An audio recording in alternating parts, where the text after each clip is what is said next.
What's up, guys? Welcome back to Michael's Tech Talk. And it's been 1 year since I bought the Magic Keyboard for my iPad Pro 12.9 inch.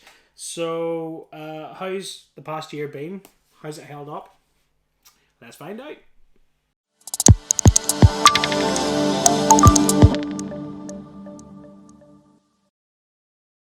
This time last year, I ordered the Magic Keyboard for my 12.9 inch iPad Pro, my 2018 iPad Pro, and first impressions were that I loved it. It was great, and I had a few gripes about it, to be honest. In regards to, I didn't like the finish on the iPad Pro, the silicone finish, similar to the sort of the silicone finish that's on the Apple cases themselves.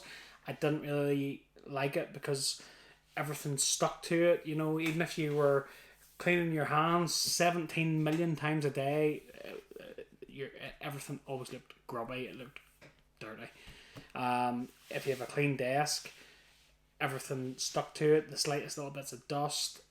Even before I hit record on this video, I cleaned this keyboard, and I'm not sure if you can see, but there's it's only just been sitting on the desk, and there's marks on it. So it is a nightmare to keep it clean. When I originally bought it, I did buy a skin for it, and I bought the skin to put it onto the iPad so that it would be a little easier to deal with. And in the process of sort of building my studio / office / man cave, it got lost. And then I was too stubborn to order a new one because I kept saying to myself, it's not lost, I just can't find it. So, if you lose something, if you're admitting that you've lost something, it means you're resigned to the fact you'll never find it again. I'm too stubborn for that, and I'll say, I just can't find it. I will find it, so it's not lost. So, so that's just me. So I never did buy another one for it. And I'll be honest, it's been pretty plain sailing for me. I had absolutely no issues whatsoever in terms of the keyboard itself. Everything functioned perfectly the way it should. The docking connector, faultless. The pass-through charging was always faultless. Not a problem whatsoever. Typing experience, again, it's one of the best keyboards that you can get. It's one of the best typing experiences you can get.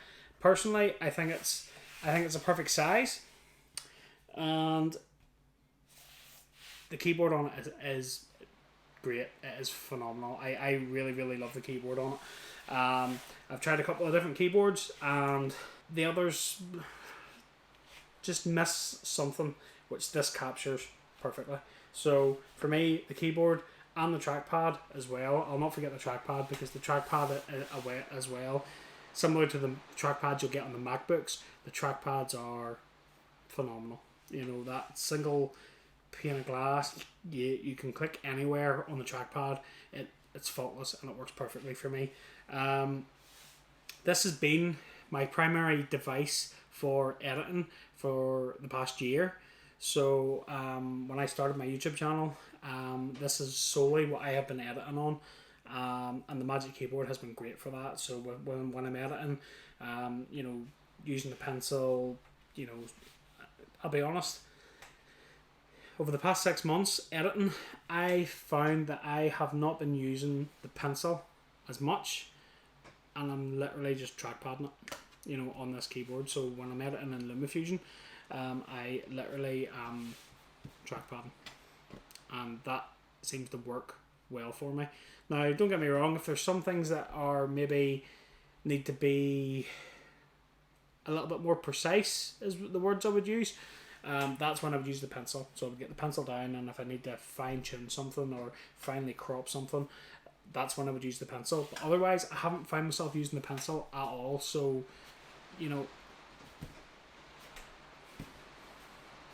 I think that sort of is a testament as to how good it is. I will say now, this keyboard comes with 1 year warranty from Apple, and recently I did discover that when I was sitting working on it, now I literally don't use this anywhere bar at my desk.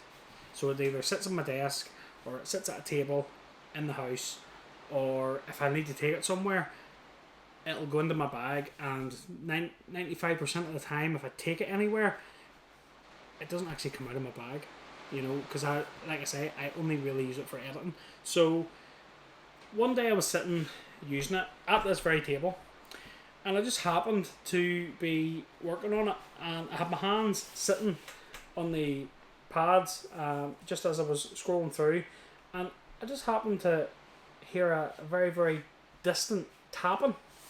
You know, like a... I was like, what is this? And literally, when I touched the corner of the Magic Keyboard, it was rocking. There was a bow in the keyboard itself. So I was like, what's happened to this? First things first, closed the iPad up, looked at it. No, there's no marks on it.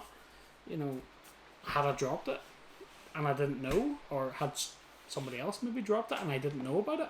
So no, there was nothing. There was no marks on the iPad whatsoever, or there was no marks on the keyboard whatsoever. You know, so that sort of rolled that out, and like I say, it wouldn't have been dropped or stepped on because it never leaves the desk. It just, when I'm done with it, it just sits on the desk. I never take it anywhere with me anymore. Like I literally haven't taken it anywhere in like 6 months. It just sits on the desk. So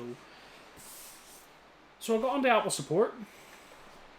Very wary of the fact as well that it was coming up on a year, and I thought, if it's a defect, I don't want to end up with a keyboard that's shaped like a banana, because I'm not sure about you guys, but that would really affect me. Sort of, that would really annoy me. And the last thing I would want to do is try to straighten it either, because that's when really bad things would happen. That's probably when I would break it, and nobody wants that. So I contacted Apple support, and they scheduled a Genius Bar appointment. After talking to me through the support chat, they asked me for pictures and videos, which I was more than happy to provide. Sent them across, and they were like, oh yeah, no, we're happy enough with that. Took it into the Genius Bar, and the guys in the Genius Bar had a look at it and said, listen, I've never seen this before in a Magic Keyboard ever. However, and credit to the guy, because I've got somebody different that maybe had a different opinion, they would have just said, you've damaged that, that's your fault. But the guy looked at it and says, listen, I've never seen that before. There's clearly no damage to that keyboard, so I'm happy to authorise a replacement for you. And that he did. So he organised a replacement, and then this was the replacement that I got. So I recently just picked this up, and this is a brand new keyboard. I can't say much about that service. That's pretty top notch, to be honest. So I was really happy, because not that it really would have affected me. It's not as if the keyboard wasn't working properly, because it was, but it was just sort of, you know, the design of it. It sits flat, it sits, and it's solid. And then the fact that it just had a slight imperfection, and it was just not quite straight, not quite level. You know, and the guy looked at me and said, listen, £350 for a keyboard, yeah, that's not acceptable. So credit to the guy at Apple in the Genius Bar. So yeah, big thumbs up for that. So, but otherwise, yeah, I mean, it's been really good for me, and I'll be honest, I can't really fault it, and I'm looking forward to getting my new iPad, if it ever will arrive. Apple, come on, it's been nearly 2 months. Where is my iPad Pro? I'm not angry. I'm just disappointed. So yeah, I mean, like I say, I was given a brand new replacement keyboard, and it kind of makes me feel a bit better, because I know I've got a new iPad coming, and now I had it in my head that I didn't want to get a brand new iPad out of the box and stick it into a grubby keyboard. Not that it wouldn't have cleaned up, but I'm not alone, surely. But yeah, I mean, by all means, it's still not perfect. If you can see there, you can see that's typically my viewing angle on the iPad. So when I'm using this, that's typically the angle I have it in. So I don't have it that far back. As I said in my previous video, you can see there's a massive big bit of space here. Function keys could have been put on this keyboard. And I'll be honest, that's my only gripe. I did have a gripe about the sides of the iPad being exposed. But I'll be honest, after sitting about for 6 months, I'm not really taking this iPad anywhere with me. It hasn't really bothered me because I haven't been worried about, oh, I'll have to take out the case and then I'll be using it without protection and that'll upset me, and then if I drop it, then I'll cry. So, but that never really bothered me. But what I did find, and I detailed this down in a previous video when I did a Pitaka haul. I did order the Pitaka iPad Pro case that works with the Magic Keyboard. It's very, very slim, and it protects the bezels of the iPad. Not at the bottom, because that's where the iPad goes into the case, so this bit's exposed at the bottom. But I did use that for a while, and I'll be honest, I didn't have any issues with it. I mean, yeah, it makes the overall package a little bit heavier, but as you can see, it covered up the bezels, and I liked it for a while, but I sort of got a little bit disappointed with it because after a short period of time, I'm not sure if you can see it there, but you can see the corner where it snaps into and holds onto the iPad. Well, it broke off on this side through no stress or duress of its own. It just happens to be the plastic that is around the aramid fiber. It's just weaker than what the aramid fiber is. So that sort of disappointed me a little bit. So I just took it off, and I just haven't had it back on until today when I've just literally put it on. That's the first I've had that on my iPad in quite a long time. So I mean, there is options out there. I'm not sure if there's anything other than what Pitaka is offering, which would be as slim and as neat as that. But that there is options out there if you wanna look for them. If you want to be able to have something on your iPad once you take it off the Magic Keyboard.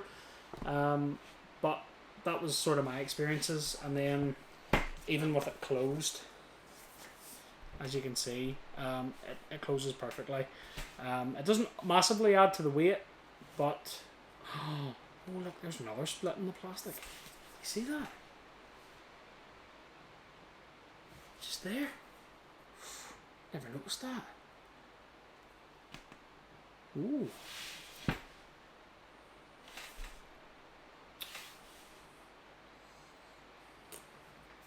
I don't like it when things break.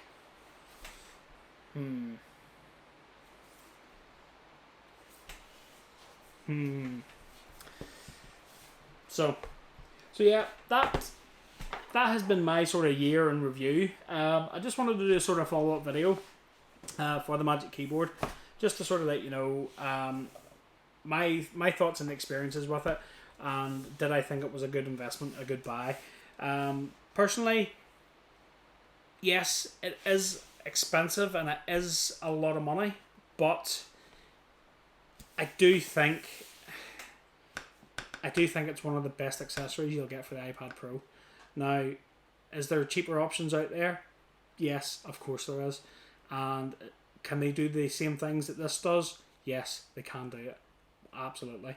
But the key thing for me is the pass-through charging now. That I've been using it.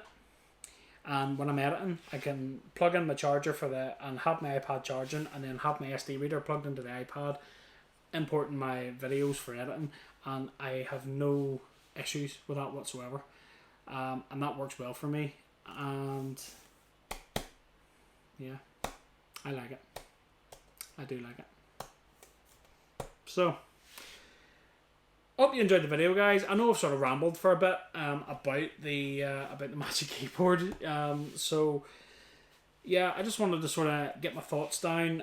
Just as I was simply, it only really came into my head because I knew that because I had to get this replaced, I knew that it was coming up on a year since I bought it. So I sort of thought, listen, I give you guys a 3-month review video of my thoughts on the keyboard and that sort of thing. So I figured, you know what, I'll follow up. It's been a year now. How did it hold up? And other than the bow that was in it, and I'm sure you've seen in the clip that I attached, other than a couple of little marks in the silicone, it held up pretty well. You know, I didn't have any rips or tears or anything like that there. You know, there was no excessive wear or anything like that on it. It was just the grubby silicone finish that we're all used to. So, just to add, while I haven't got my M1 iPad yet, I just wanted to add, there was a lot of debate out there about the M1 iPad Pro not fitting into this Magic Keyboard, because, you know, Apple have made it a little bit thicker because of a bigger battery and that sort of thing. And there was a lot of people, and the social media went into meltdown over it, saying, oh, you know, £350 for a keyboard, and you know, my £1,000 iPad's not going to fit in it. Well, I hope this puts it to the rest, because the M1 iPad Pro is 0.6mm thicker than the current iPad Pro, 2018 and 2020 iPad Pro, 0.6 of a millimeter. Now, this Pataka case, as you can see, adds on 0.8 of a millimeter to my iPad, and as you can see, this case closes with no issues, and it's not opening. You know, it's not going to fly open, it's not going to not hold the iPad. So I hope that sort of maybe puts people's minds at rest in regards to, oh, is my new iPad going to fit my new keyboard, or am I going to have to go and buy a new keyboard? Because this case on top of this iPad is thicker than what the new iPad is, and it fits perfectly. So I just wanted to throw it out there. So I hope you liked the video, guys. If you did, please smash that like button, because that helps get this video out into the vast world of YouTube, and more clicks means more videos for you guys, so I really appreciate that. And if you haven't already, hit that subscribe button. It's just down here, because if you haven't hit that subscribe button, which a lot of you people haven't, according to YouTube, if you don't hit that subscribe button, you'll not get notifications on new videos, and sure, where's the fun in that? Hit that subscribe button, and I'll catch you in the next one, guys. Cheers.